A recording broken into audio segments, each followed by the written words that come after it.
Hey, I'm Carlos Garcia, and today we're going to compare two different cigar blend whiskeys, because one's a bourbon and one's a Canadian. But first, let's do a giveaway.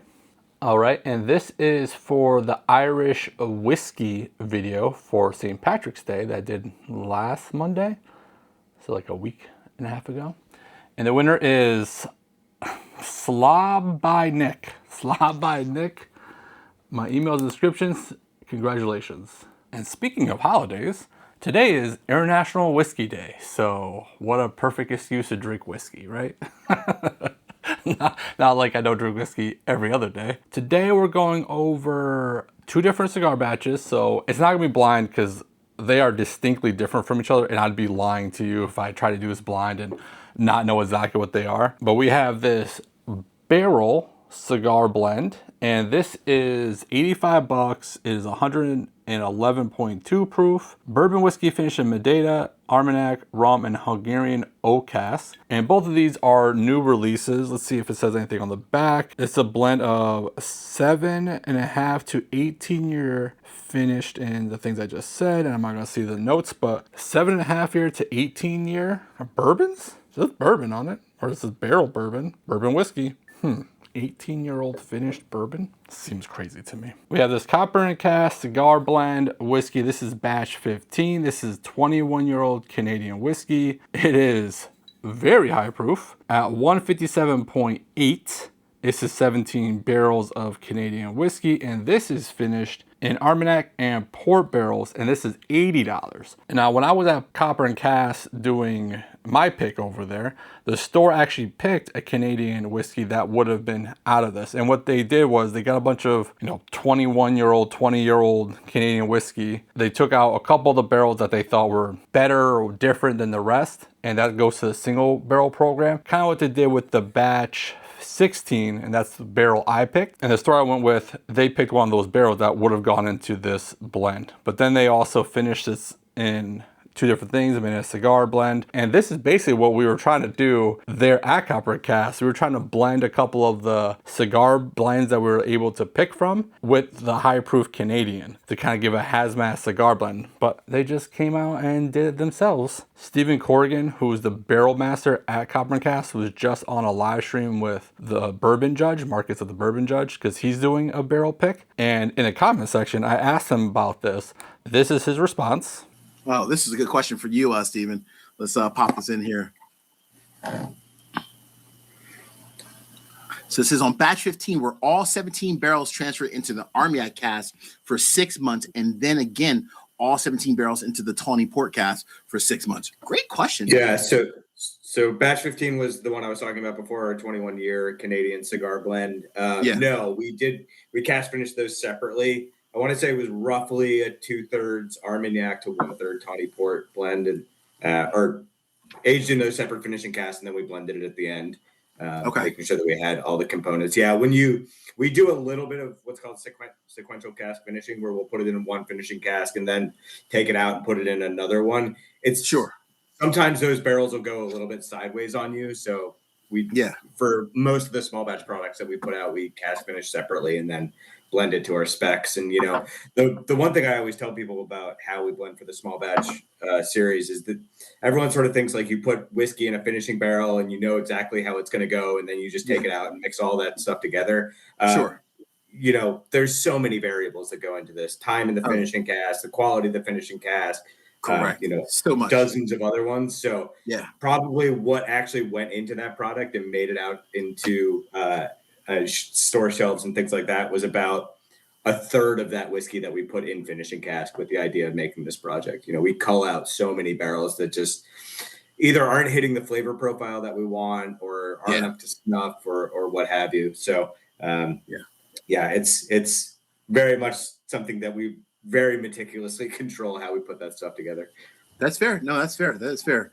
Hopefully I'm able to put that up there for you guys. Kind of like ask about how they did this right from his mouth, how they did this bottle. So an $80, $85, higher proof, very high proof, 4-time finish, 2-time finish, bourbon, Canadian. So a lot of differences here. I did drink both of these with a cigar because both of these were part of my Whiskey Cigar Club last weekend, even though I had another one yesterday, but they were in the first lineup. I will say that based off of that blind, I did like the Barrel better, but it wasn't head to head. Obviously the proof points are way off, but I did enjoy it with a cigar. The cigar I was smoking was the Reckoning Maduro by PDR. It's a medium to full body cigar. It's a very enjoyable cigar. My buddy gave it to me, so I appreciate it, Eric. But when I was smoking and pairing with it, I did like the Barrel with that cigar a little bit better. So for you cigar guys always asking about pairings, for me this paired better with that cigar, and I would say better with most cigars, because once we get to the notes on this, you'll kind of see why. This is very distinct, different than a lot of cigar batches. This is more your prototypical like Joseph Magnus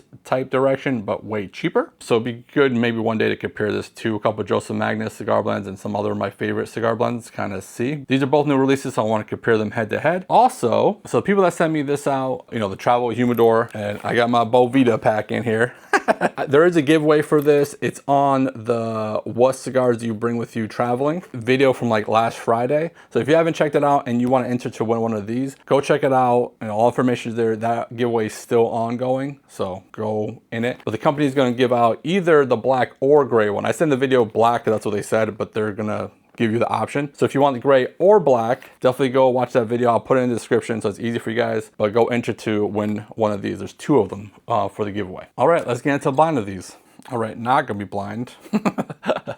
The clear glasses are my indicator in my head that they're not gonna be blind. But if you look at the colors, you know, the Canadian one, the Copper and Cask, is lighter. You know, it's 21 year, but that's Canadian whiskey for you. It's usually lighter, just like American light whiskey. Okay, so the Barrel, I guess I can leave the bottles out here for you guys so we all know what we're drinking. On the nose for the Barrel, all right, A on the nose, oak, dusty, marshmallow, dark fruit. There's a weird wood note in here, and I wrote it as slight dank wood. I'm curious if anyone's had this, if they are picking up this like weird wood note, but overall a pretty decent nose, just a little bit different. All right, now we get into the Copper and Cask, and this note, this bottle is reminiscent of the pick that the store picked, which is a lot of butter popcorn. And when we were trying to do the blends to do basically our own Hazmat cigar blend, my buddy Matt was the one kind of blending it all, and I was trying them, and we couldn't figure out how to get that strong popcorn note out of it. And even in the blend that they put out on the market, it's still, to me, very strong popcorn. It's on the nose, we'll see on the palate.